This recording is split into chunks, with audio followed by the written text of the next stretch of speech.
प्रधानमंत्री नरेंद्र मोदी ने गुरुवार को पश्चिम बंगाल के उलबेरिया में एक चुनावी जनसभा को संबोधित किया। इस दौरान प्रधानमंत्री ने राज्य के मुख्यमंत्री ममता बनर्जी पर जमकर निशाना साधा।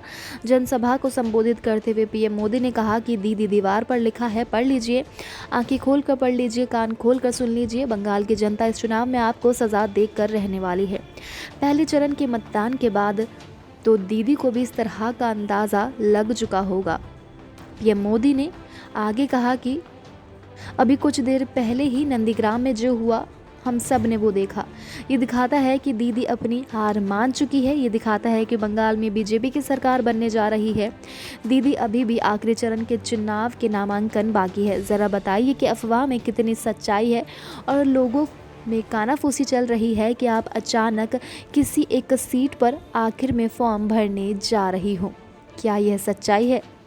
तो वहीं आपको बता दें कि उलबेरिया में पीएम मोदी ने ममता बनर्जी पर निशाना साधते हुए ये भी कहा कि दीदी, पहली बार आप वहां गई, आपको जनता ने दिखा दिया, कहीं और जाएंगी ये बंगाल के लोग तैयार बैठे हैं। घुसपैठिए आपको अपने लगते हैं, लेकिन भारत माँ की संतानों को आप टूरिस्ट कहती है। आपकी इन बातों को पूरा देश सुन रहा है। मोदी ने कहा कि बीजेपी वो पार्टी है जो बंगाल के सपूत यानी कि डॉक्टर श्यामा प्रसाद मुखर्जी के सपनों से जुड़ी है। जिस तिरंगे के लिए डॉक्टर मुखर्जी ने अपना बलिदान दिया, बीजेपी उस तिरंगे को कश्मीर से कन्याकुमारी तक पूरी शान से फहरा रही है। हम तिरंगे की आन बान शान के लिए मर मिटने वाले लोग हैं। ये बाहरी लोग बोलकर देश के लोगों में भेद करना बंद कीजिए। बाहरी बोलकर संविधान का अपमान करना बंद कीजिए। मोदी ने कहा कि क्या ममता दीदी इस चुनाव में अपने 10 साल के शासन का हिसाब दे रही है? उनको हिसाब देना चाहिए या नहीं देना चाहिए या नहीं दे रही है? सच्चाई ये है कि उनके पास हिसाब देने के लिए कुछ है ही नहीं।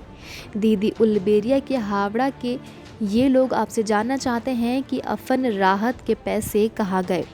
जवाब देना चाहिए या नहीं? अगर दीदी नहीं देती है तो भतीजा दे दे। दीदी, आपको अंदाज़ा नहीं है कि बंगाल के लोग आपको बराबर पहचान गए हैं। बंगाल के लोग आपसे कितना नाराज़ है। आपको बंगाल के इन लोगों के गुस्से से अब कोई नहीं बचा सकता।